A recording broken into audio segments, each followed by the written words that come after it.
자, 오늘 본문 말씀을 가지고 로마서 강의 네 번째 시간으로 진노하시는 하나님이란 제목으로 함께 나누겠습니다. 함께 우리 제목을 따라 하시겠습니다. 진노하시는 하나님. 한 번 더 따라 하시겠습니다. 진노하시는 하나님. 네, 고맙습니다. 성령의 감동을 받은 사도 바울은 당시 1세기 세계관 속에서 가장 큰 도시였던 이 로마를 그토록 방문하기를 원했습니다. 특별히 로마라는 도시 안에 세워져 있는 로마 교회를 여러 차례 방문하려고 했으나 하나님께서 허락지 아니하셨습니다. 그래서 방문할 수 없게 되자 차선책으로 로마 교인들을 향해서 편지를 썼으니 그것이 바로 로마서입니다. 그리고 우리는 지난 3주 동안 이 로마 교회를 향해 보낸 편지신 로마서의 서론에 대해서 살펴보며 은혜를 나눴습니다. 첫 번째 서론의 내용은 사도 바울이 로마 교회 성도들을 향해서 자신이 예수님의 종이다라고 소개한 내용이었습니다. 또 두 번째로 이 로마서의 서론에서는 사도 바울은 자신이 왜 로마 교회에 편지를 써서 보냈는지, 로마서를 쓴 목적에 대해서 밝혔습니다. 복음을 전하기 위하였습니다. 그리고 우리는 복음은 불신자가 성도가 되기 위해서 필요할 뿐만 아니라 성도가 진짜 성도가 되기 위해서, 성도다워지기 위해서 반드시 필요하다. 그래서 우리는 복음을 계속해서 들어야 한다는 진리 또한 우리가 배웠습니다. 지난주에는 이 로마서의 핵심, 그러니까 로마서의 전체를 아우르는 간략한 요약인 복음의 핵심에 대해서 로마서 서론을 통해 살펴보며 은혜를 나눴습니다. 지난 시간에 살펴본 복음의 핵심에 대해서 다시 한번 말씀을 드리면 다음과 같습니다. 복음, 기쁜 소식, 좋은 소식, 복된 소식, 굿뉴스가 무엇입니까? 그 복음의 핵심이 무엇입니까? 하나님은 사람을 차별하지 아니하시고 모든 사람을 사랑하신다는 것입니다.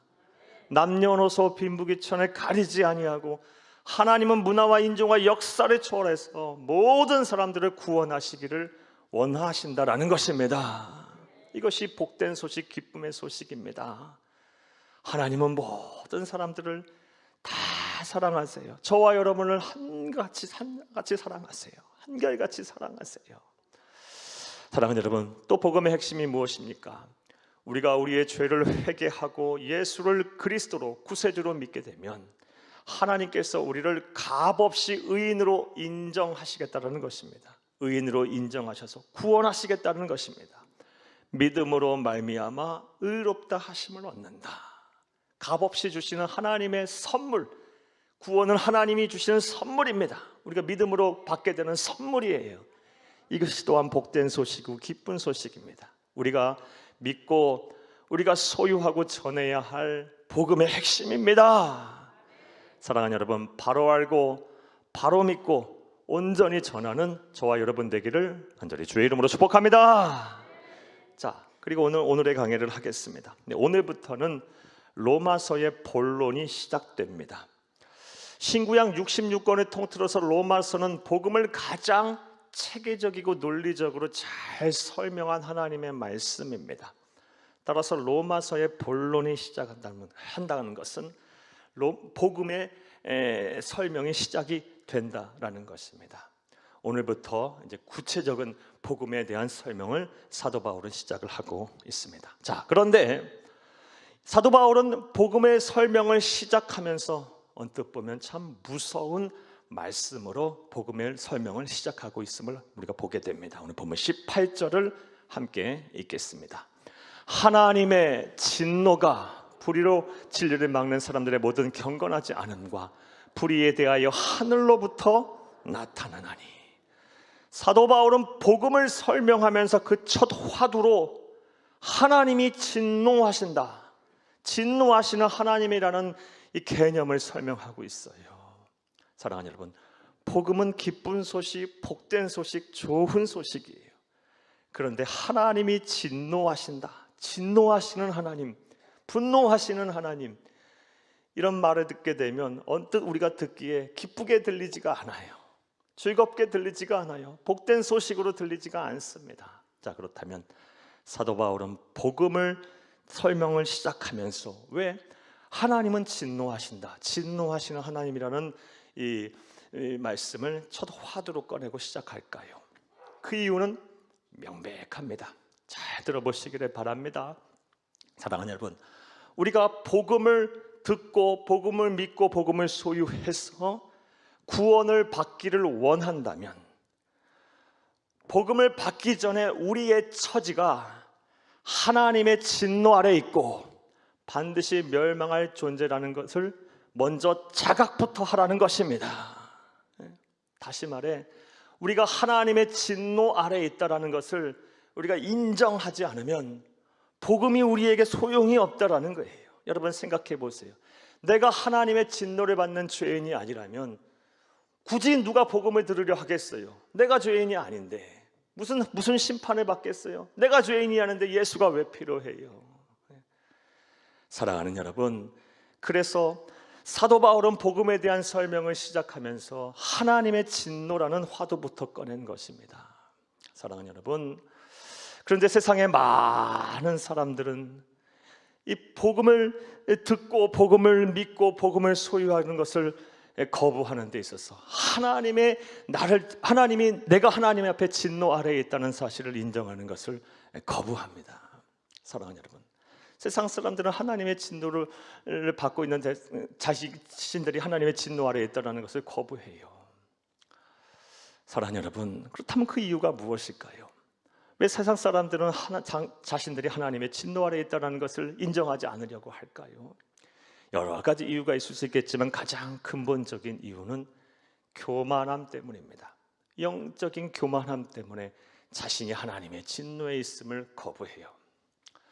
자, 그렇다면 교만이라는 말의 의미가 무엇입니까? 교만의 사전적인 정의는 우쭐거리고 무례하게 행동하며 잘난 척하다라는 말이에요. 하지만 성경에서 말하는 이 교만의 정의는 좀 다릅니다.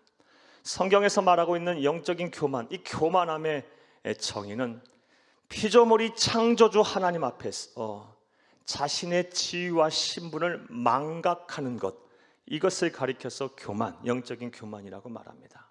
다시 말씀드리겠습니다. 피조물인 우리들이 창조주인 하나님 앞에서 우리가 어떤 존재인가를 망각하는 것, 이것이 바로 성경에서 말하는 교만, 영적인 교만임을 믿으시기를 간절히 주의 이름으로 축복합니다. 성경을 보게 되면 이런 영적 교만함에 취해서 패가 망신한 사례들이 참 많이 나옵니다. 그 중에서 대표적인 몇 사례 여러분에게 소개해 보겠습니다. 먼저 사탄 마귀와 귀신들이 그래요. 사랑하는 여러분, 사탄 마귀와 귀신들은 원래 하나님께서 창조하신 천사들이었어요. 이 천사가 타락해서 사탄 마귀가 되고 또 귀신들이 된 거예요.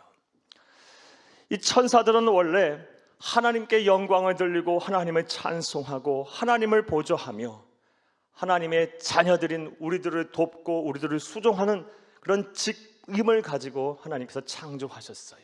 하지만 그들은 자신의 이러한 직분과 지위와 그리고 신분을 망각했어요. 그리고 하나님처럼 되려는 이 영적 교만함에 취해 하나님을 대적했고 하나님의 진노를 받아 공중으로 쫓겨나 사탄 마귀가 되고 귀신들이 된 거예요. 이와 관련된 말씀을 보겠습니다. 유다서 1장 6절을 함께 읽겠습니다.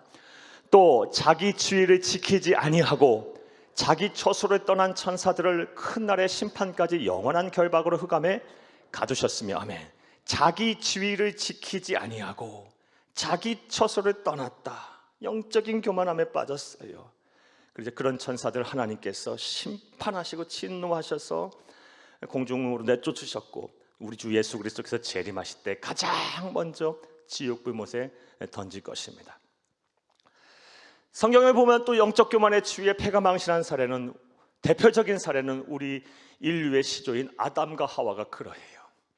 아담과 하와가 신라곤 하고 그리고 그것으로 인해서 온 인류 가운데 죄가 들어온 구체적인 근본적인 원인 또한 영적 교만함 때문이었어요. 창세기 3장 5절을 함께 읽겠습니다. 너희가 그것을 먹는 날에는 너희 눈이 밝아져 하나님과 같이 되어 선악을 알 줄 하나님이 아심이니라. 아멘. 이 말씀은 뱀으로 가장한 사탄 마귀가 이 아담과 하와를 찾아와서 한 말이에요. 선악을 알게 하는 이 선악과의 과실을 먹게 되면 너희 눈이 밝아져 하나님과 같이 될 것이다. 하나님과 같이 될 것이다.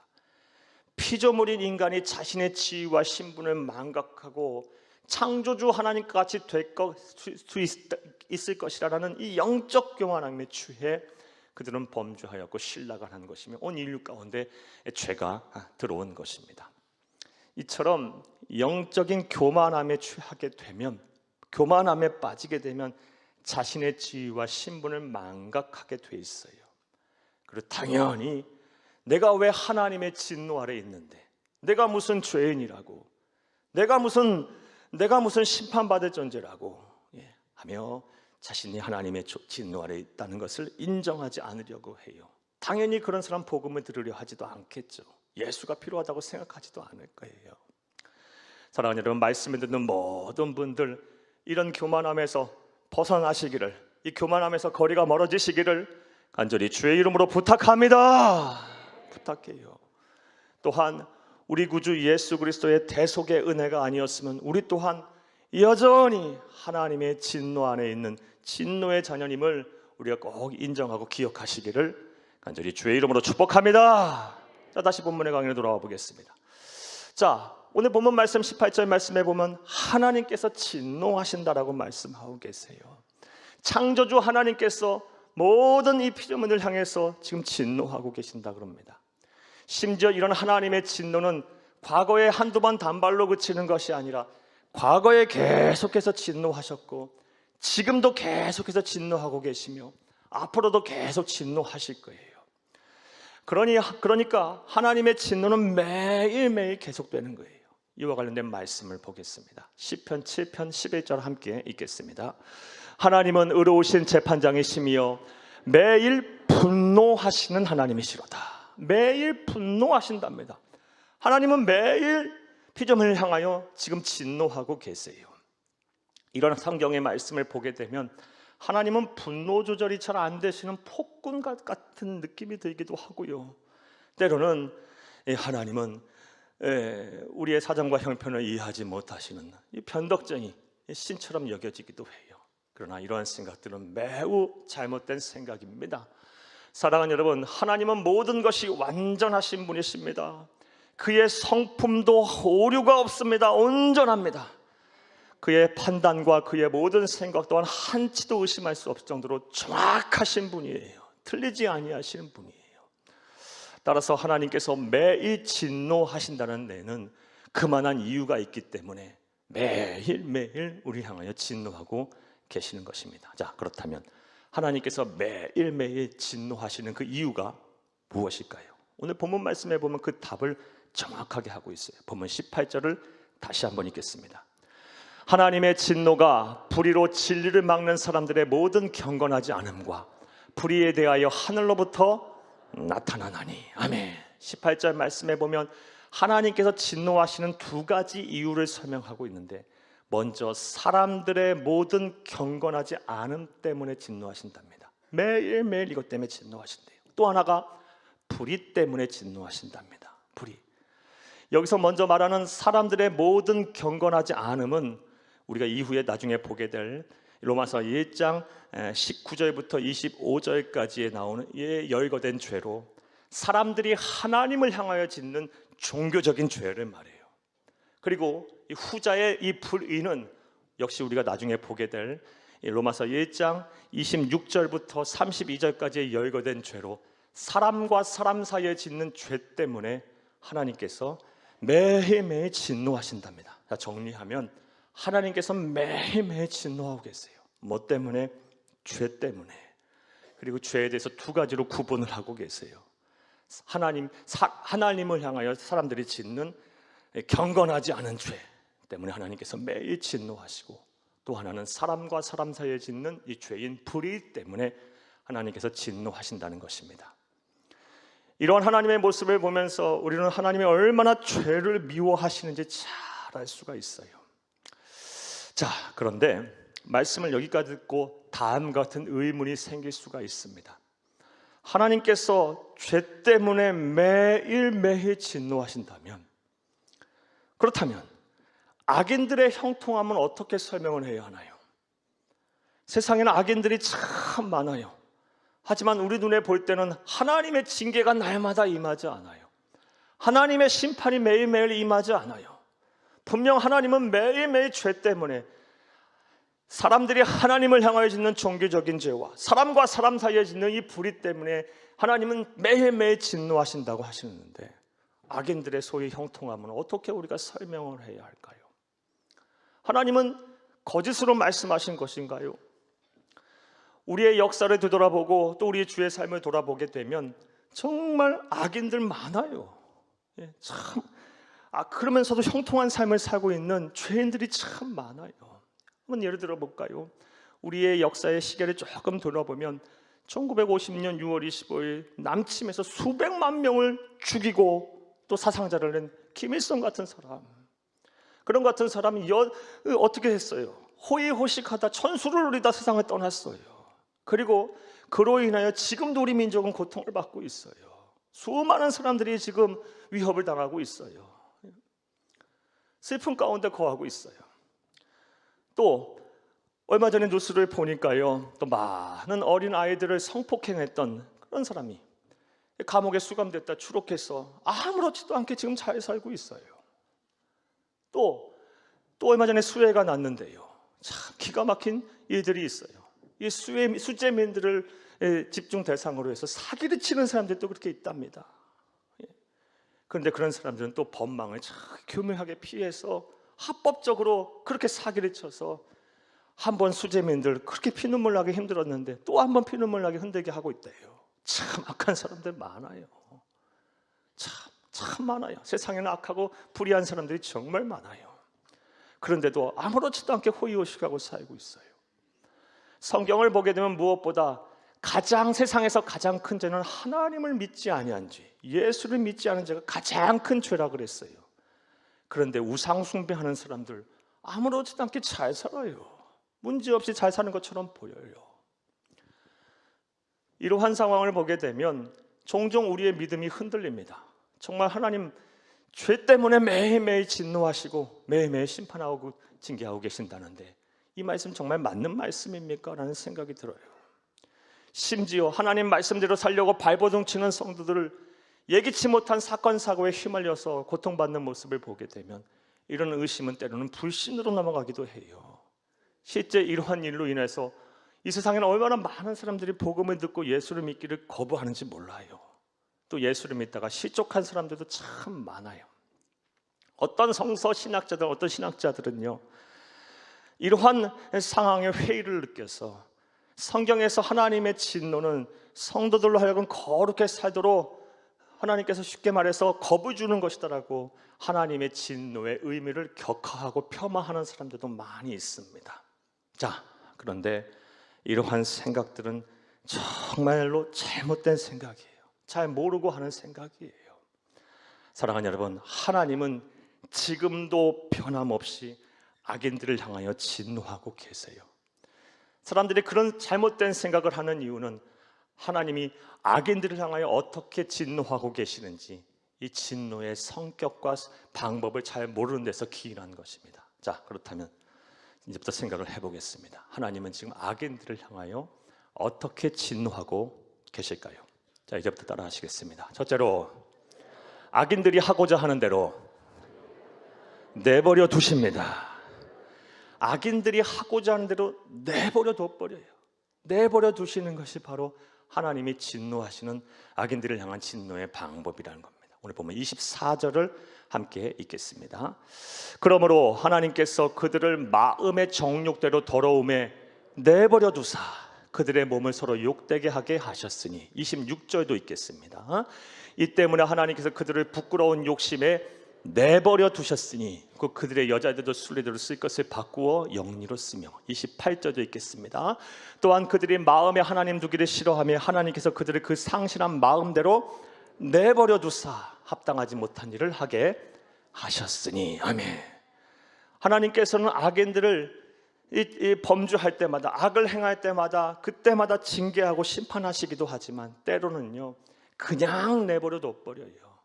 이런 하나님의 내버려둠을 가리켜서 신학적인 용어로 하나님의 유기, 하나님의 방치라고 표현합니다.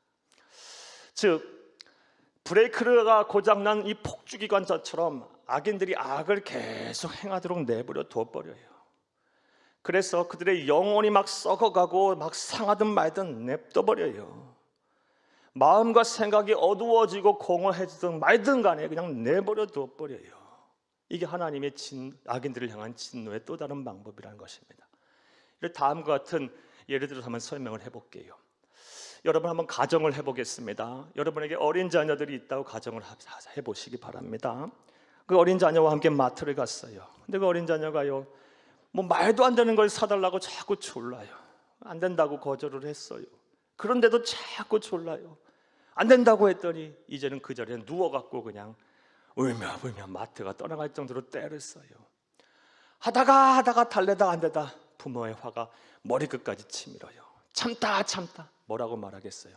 너 하고 싶은 대로 해. 그리고 되돌아서서 냅둬보고 갈 거예요. 사랑하지 않아서 냅둡니까? 화가 머리끝까지 나서 냅두는 거예요. 얼마나 화가 나면 그런 말을 하겠어요. 하나님의 진노도 똑같아요. 죄를 질 때마다 때려 죽이는 것만이 하나님이 하는 징계가 아니고, 하나님은 때로는 화가 머리끝까지 치밀 때는요 냅둬버리세요. 악인들을 그냥 방치해버려요. 유기해버려요. 그런데 세상에 많은 사람들은 이런 하나님의 방치와 하나님의 유기를 가리켜 진노인 줄 모르고, 그것이 진노인 줄 모르고 그것이 자유이며 그것이 소위 형통함이라고 착각할 거예요. 그런데 이러한 생각들은 매우 위험하고 매우 무서운 생각이에요. 사랑하는 여러분, 하나님께서 방치하고 하나님께서 유기하고 하나님께서 내버려 두게 되면요 사람은 반드시 마음이 닫히게 돼 있어요. 믿음의 눈이 닫히게 돼 있어요. 귀가 닫히게 돼 있어요. 절대 복음이 안 들어가요. 예수 못 믿습니다. 마음이 완악해서요. 죽어도 안 믿으려고 그래요. 회개할 기회가 없을 수도 있어요. 구원받지 못할 기회가 있어요. 하나님의 방치, 하나님의 유기, 하나님의 내버려둠 속에 있다는 것이 그럼 무엇을 의미하겠어요? 진노의 날 때 반드시 심판을 받을 것이고, 상상할 수도 없는 그런 하나님의 징계를 받게 될 거예요. 영원한 사망에 이르게 될 거예요. 지옥불못에서 말로 표현할 수 없는 고통을 당하며 이르게 될 거예요. 돌아올 수가 없어요. 쉽게 돌아오지 못할 거예요. 하나님의 내버려둠, 하나님의 방치, 하나님의 유기, 이것이 바로 악인들을 향해 하나님의 진노하는 또 다른 방법이세요. 그러므로 우리는 소위 악인의 형통을 보면서 부러워할 이유가 하나도 없고요, 우리의 믿음이 흔들릴 이유도 하나도 없습니다.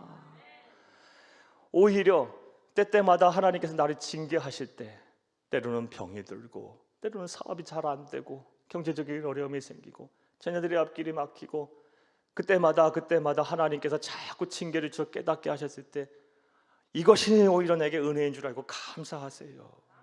그때마다 하나님은 깨닫게 하셔서 다시 하나님 앞에 서게 하시잖아요. 하나님이 얼마나 사랑하시면 그렇게 하겠어요. 내버려 둔다니까요. 방치해버린다니까요. 유기해버린다니까요.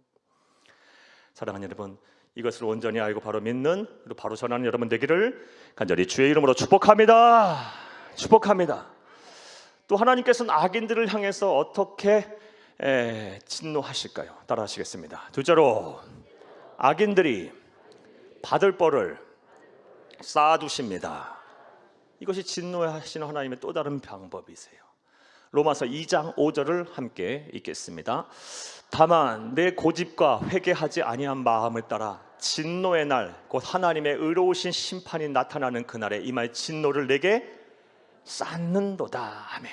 진노를 쌓아두세요.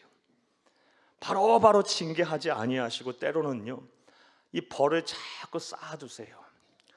쉽게 말해 어디 한번 두고 보자 하고 그 순간순간 하나님 참으세요. 하지만 하나님은요 죄에 대해서 절대 그냥 넘어가시는 분이 아니에요. 하나님이 정한 기한이 있어요. 그 기한까지는 참고 자꾸 진노도 쌓아두시고 벌도 쌓아두세요. 그 진노의 기간 안에 회개하고 돌아와야지. 만약 그렇지 않으면 이 기한이 넘어서는 그날 진노의 날 무시한 공포가 우리 가운데 엄습할 거예요.